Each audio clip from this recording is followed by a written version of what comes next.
Hi everyone, welcome to Belfast. My name is Sean and I'm part of the Learning and Engagement team here in W5. And these are my colleagues, Ben and Sven. W5 is an interactive discovery centre with over 250 exhibits dedicated to all sorts of aspects of science. For example, we have medical science, we have engineering, and practically everything in between. W5 is also part of the Discovery Centre network, and your school can come and visit.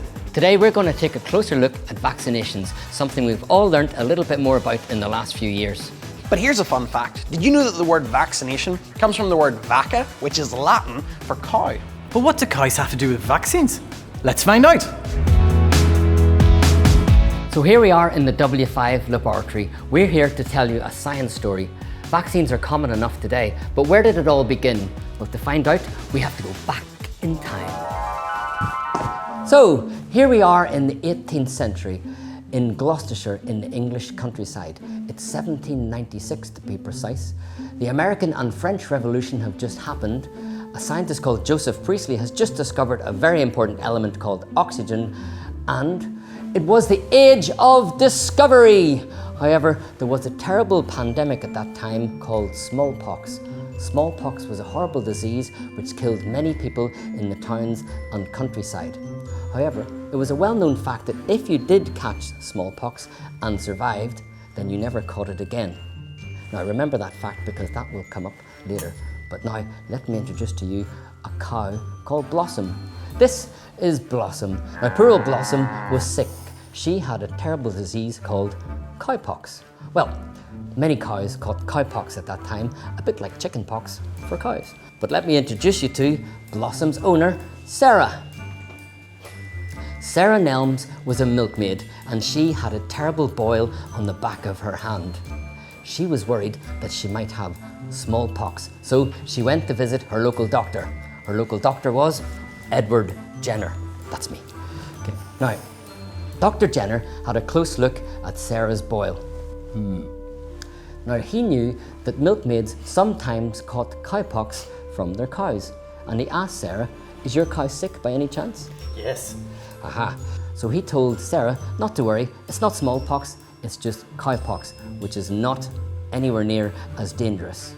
But this gave Dr. Jenner a big idea. And that's because at the time, there was a rumour going around that if you caught cowpox, you consequently didn't catch the much deadlier but quite similar smallpox. This is the first part of Dr. Jenner's famous experiment.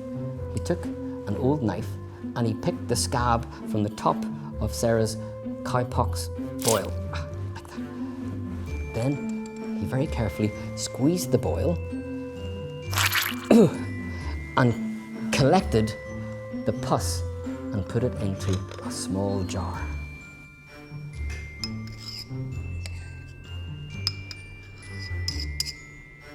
And now for the second part of the experiment. Meet James Phipps. James was the gardener's son, a small boy just 9 years old. However, he had a very important part to play in our story. Dr. Jenner was going to infect him with cowpox. So he took James's arm, he cleaned his knife and made a small cut about here. Then he took some of the cowpox pus from Sarah's boil and infected James. And of course, James got sick, but it was just cowpox and he was fine. He got better in just a few weeks. Now, for the third and most deadly part of our experiment. James had had cowpox, so now Dr. Jenner was going to infect him with smallpox. Because Dr. Jenner had had smallpox when he was young, he knew that he wouldn't get it again, so he collected some pus from some of his smallpox patients into a jar. He opened the deadly jar. He took out some of the pus, and this time he infected James with smallpox. And he waited, and he waited, and he waited. And what happened? What did he learn? Something amazing happened. James did not catch smallpox. Everyone was relieved, and Dr. Jenner had invented vaccination! Wow, but what did people think of these vaccinations? Did they trust them? Well, that's a good question. At first, people were rather suspicious of vaccinations. Some of them thought they might even grow horns and tails and begin to moo. But gradually, people got used to the idea because nobody wanted to catch smallpox. So they came to Dr. Jenner's surgery.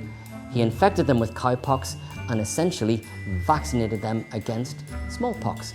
And he saved many, many lives. So here we are back in the 21st century. Thanks to this new branch of medicine invented by Dr. Jenner, smallpox was eradicated from the world in 1980. But how does it work? Well, when we are first infected, we still get sick, but our immune system makes antibodies, and those antibodies help us to fight back against the disease. If we're exposed to the disease again, we already have many copies of the right antibodies to fight that disease, so we don't get sick.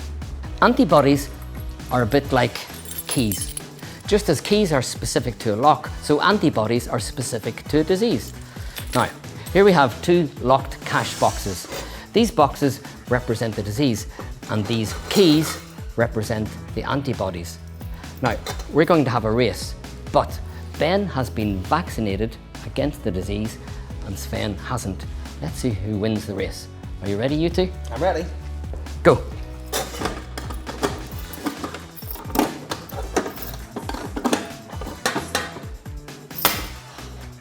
Poor Sven didn't have many copies of the antibody.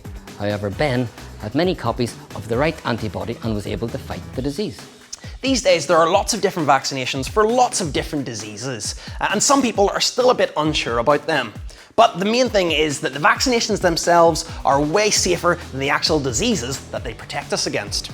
And if you're over 13 months old, which if you're watching this you probably are, then polio, typhoid and tetanus are just some of the conditions against which you are protected if you're vaccinated. We haven't heard of many of these diseases because we don't catch them anymore, and that's all thanks to a country physician called Edward Jenner. A milkmaid called Sarah, A gardener's son called James, A big jar of pus, and of course, a cow called Blossom.